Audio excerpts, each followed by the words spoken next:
Carnival Cruise Line is having funnel problems. Royal Caribbean has announced a new beach club. And Disney Cruise Line has announced the name of their brand new ship. Find out all about that news next.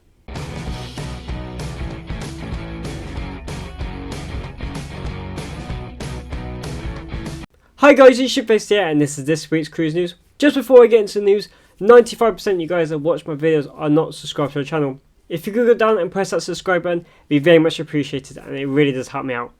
Now let's get into the news. And the first bit of news I got for you guys this week is that Carnival Cruise Line has had funnel problems. This was years and years ago, but they had like a problem for a while where like the funnels were set on fire. There has been previous ones, but it's happened again. But not due to any technical difficulty of the ship. Eyewitnesses from the ship say the funnel got hit by lightning and set it on fire. So they were doing some preliminary checks, and it's turned out to be bigger, more of a bigger problem than they thought. So they're having to cancel the 25th of March and the 30th of March sailings to try and get it fixed. I've put some pictures around while I'm talking, but it doesn't look very good. But yeah, it was done by a lightning strike. So yeah, that's pretty. The odds on that happening is probably like 1 in like a million or something like that. It'd be more than that. But like it's like, yeah, that's really crazy for that to hit. So yeah, hopefully they get it all fixed in that time. Yeah, unfortunately for the 2 people that got, but it's just like a complete like fluke thing. So they've had to cancel those 2 sailings to get it fixed. I feel really bad for those people, but yeah, it's safety does come first. The Carnival ship it was on was Carnival Freedom. I for some reason just didn't say it. Now the second bit of news is Royal Caribbean is also having problems with their ship, but this is actual technical problems. This is a propulsion problem with Brilliance of the Seas, which is currently in Australia, and it has cancelled its sailing it's currently on, and I think the next one, and it's going to be ready for they're going to try and get ready for the 30th of March.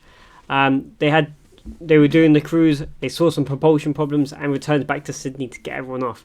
Everyone's going to be compensated and been given money for new flights or money to move the flights, but really unfortunate with propulsion problems, and for propulsion problems to be that bad that they have to actually stop the cruise, not just go at reduced speed, shows that they probably have to get it fixed. So hopefully they get it all fixed, ready for the 30th of March cruise. So yeah, hopefully it's not too big of a major and they have to cancel and try and get it into dry dock. There's actually 2 lots of Disney Cruise Line news this week, with the first one with a new ship coming to Southampton.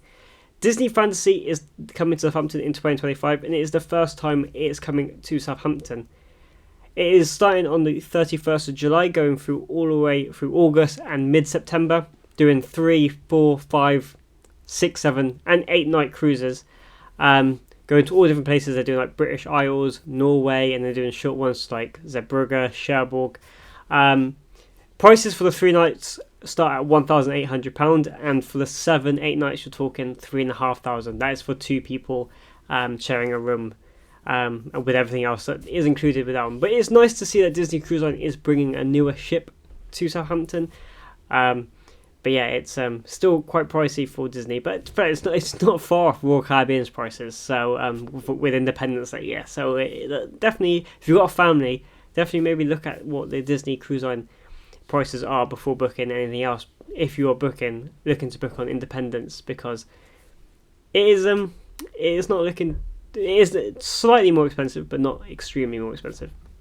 And the second bit of news is that Disney Cruise Line has announced their brand new ship for 2026, the name of it, and it's Disney Destiny. Now the ship will be heroes and villains themed, and that's as much as we know about it so far. They've announced the name, and it's going to be heroes and villains themed, but that's as much as I could find on the internet. More will be coming out. It's being built in Germany. It's coming out in 2026, so we've got a long time to go before they announce anything fully about the ship. But it'd be really cool to see. Because I think the Disney Wish was Cinderella themed, whether the atrium is, and then the new one that's coming out or is out, I think, yeah, it's coming out at the end of this year, is Aladdin themed. So this one's seeing heroes and villains. It's interesting. So we will see what more over time, and I'll bring you guys the news as and when it does come out. And the last bit of news I got for you guys this week is that Royal Caribbean has announced a brand new beach club in Cozumel, Mexico. It will be located on the west-hand side of the island, and I have to hand it to Royal Caribbean. This isn't the first one they've announced, if you're keeping up with the news. So obviously they have the private island in Perfect Day.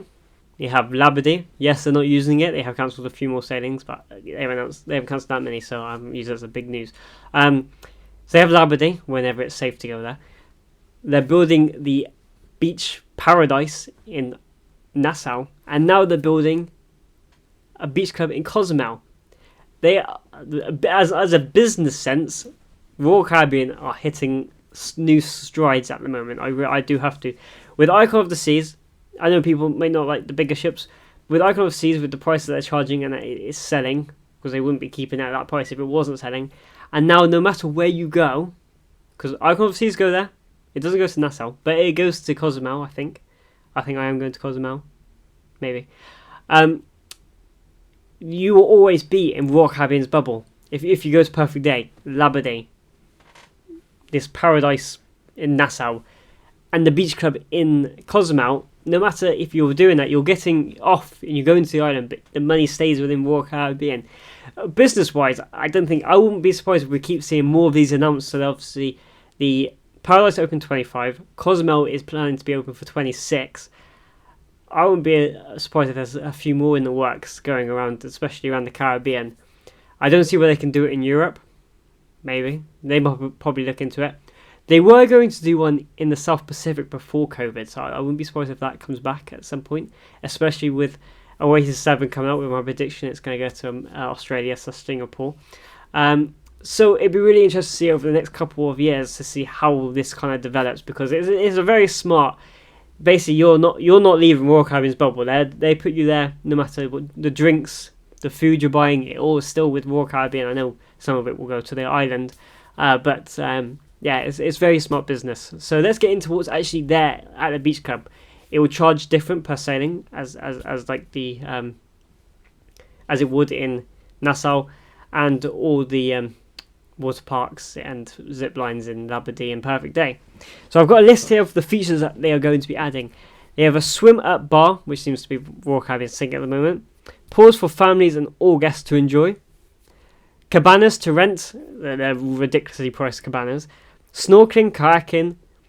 Restaurants, bars and lounges with a Mexican flair. So at least that they're theming it. So that you are getting off the ship and you will get it feel like Mexico. Well, I'd assume so. And then street market offering, hand-on experience like tequila tasting and cooking classes. Again, will all be run and done by Royal Caribbean.